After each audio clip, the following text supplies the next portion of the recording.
क्या आप जानते हैं कि एक कंपनी का असली मालिक यानी अल्टीमेट बेनिफिशियल ओनर या यूबीओ कौन होता है? और एसईसीपी ने पाकिस्तान में यूबीओ कंप्लायंस को इतना सख्त क्यों कर दिया है?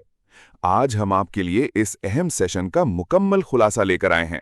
कुछ साल पहले जब पाकिस्तान पर एफएपीएफ का बहुत ज्यादा प्रेशर था, तो मनी लॉन्ड्रिंग और टेरर फाइनेंसिंग को रोकने के लिए लॉज में बड़ी अमेंडमेंट्स की गई। कंपनी लॉ में सेक्शन 123A शामिल किया गया।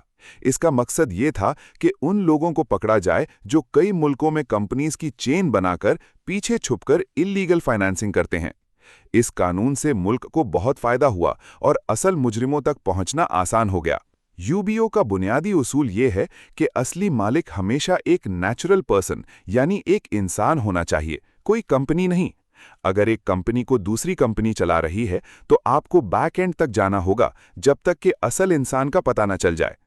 कानून के मुताबिक एसएमसी, प्राइवेट और अनलिस्टेड कंपनीज में जिस इंसान के पास 25% या उससे ज्यादा शेयर्स हों वो यूबीओ कहलाएगा, जबकि लिस्टेड कंपनीज के केस में ये थ्रेशोल्ड सिर्फ 5% रखा गया है। लेकिन बात सिर्फ शेयर्स तक महदूद नहीं। अगर आपके शेयर्स 25% से कम हैं, लेकिन कंपनी पर आपका इफेक्टिव कंट्रोल है, तब भी आप यूबीओ माने जाएंगे।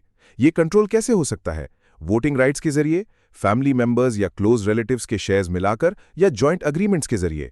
यानी अगर डायरेक्टर्स आपकी मर्जी से अपॉइंट होते हैं और कंपनी के बजट के फैसले आप करते हैं, तो असल कंट्रोल आपका ही है। इसकी कंप्लायंस के लिए एसईसीपी ने एक मुकम्मल प्रोसेस दिया है। सबसे पहले फॉर्म 16।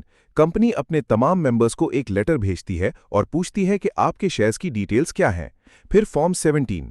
मेंबर को तयशुदा वक्त के अंदर जवाब देना होता है। फॉर्म 18। अगर शेयर्स की तादाद में कोई भी चेंज आता है तो वो फॉर्म 18 के जरिए बताया जाता है। और आखिर में फॉर्म 19। कंपनी ये तमाम रिकॉर्ड फॉर्म 19 के जरिए एसईसीपी को जमा करवाती है। सेशन के आखिर में कॉर्पोरेट कंसल्टेंट्स ने एक बहुत बड़े मसले की तरफ भी तवज्जो दिलाई। एसईसीपी और सीडीसी, सेंट्रल डिपॉजिटरी कंपनी की भारी फीस, ओवर डॉक्यूमेंटेशन और लेट फाइलिंग पेनल्टीज ने छोटी प्राइवेट कंपनीज के लिए सर्वाइव करना बहुत मुश्किल कर दिया है। खासतौर पर साउथ पंजाब की छोटी कंपनीज के लिए लाखों रुपए की पेनल्टीज भरना अजाब बन चुका है। एक्सपर्ट्स की तजवीज है कि इतनी सख्त कंप्लायंस सिर्फ बड़ी और लिस्टेड कंपनीज के लिए होनी चाहिए। अगर आप भी अपनी कंपनी की एसईसीपी कंप्लायंस और यूबीओ रजिस्ट्रेशन मुकम्मल करवाना चाहते हैं तो किसी एक्सपर्ट कॉर्पोरेट कंसल्टेंट से जरूर राब्ता करें। मजीद इंफॉर्मेटिव वीडियोस के लिए चैनल को सब्सक्राइब करें।